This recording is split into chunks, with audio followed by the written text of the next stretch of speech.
It's something else grandparents can do. I think they can provide a link with a different world and with the past. Mm-hmm. And one of the big mistakes we make is too quickly lose sight of where we've come from, our inheritance, the journey we undertook to get to where we've got to today. Okay.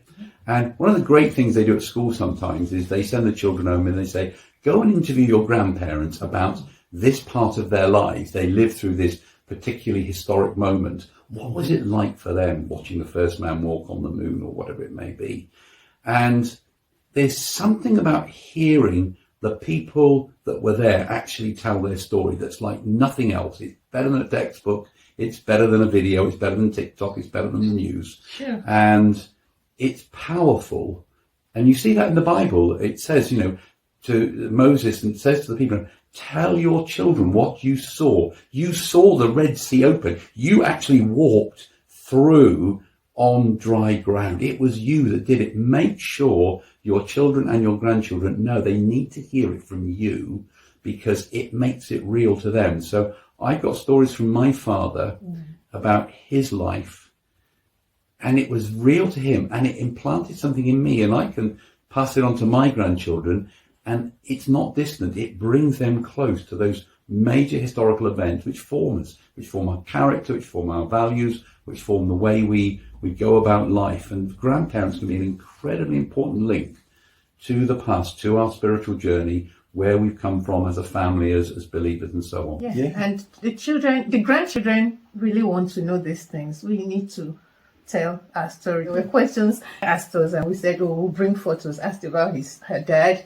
And also, she asked, she's fond of asking questions about when we were young. So, Grandma, did you go to kindergarten? Yeah. I said, okay. No, there was no kindergarten in my day, but this was how we did. What was your best part of school, Grandma?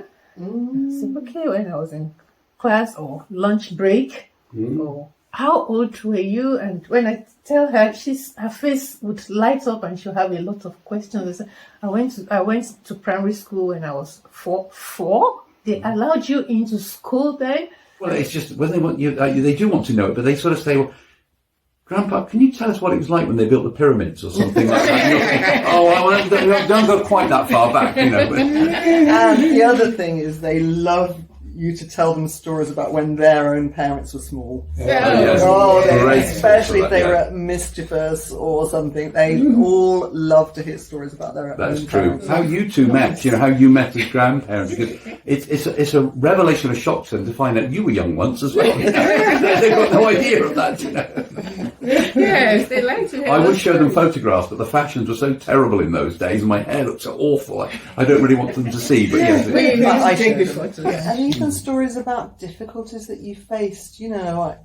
I certainly faced some bullying at school as a child, and it's immensely reassuring to grandchildren, I think, to hear they're not the only ones who've gone through friendship difficulties or other challenges, or perhaps have felt unconfident or unsure about something, and you don't have to address it head on. You can just tell them a little story about when you were young, and it sort of sinks in how you came through that time. Yeah, our son Rich and his wife Manuel in Colombia, they homeschool their children, and as part of that homeschooling, the family history and the family spiritual history is really important. So at one point they were asking us for photographs of my parents, Sally's parents, and our spiritual history. And how did you become a Christian, Grandpa? And what about your family before that? And my family story is quite dramatic in some places. And you see God at work there. Yeah. And when you see God answering prayer and God at work, many generations back, it's a real eye-opener to our children, because of course they're young and they think, well, I'm here and it's all about me. But when they see God moving in your family, generation after generation after generation, helping you through those difficulties, making a difference, it helps them understand their calling and their place. They see where they fit in a longer picture of what God is doing in through your family.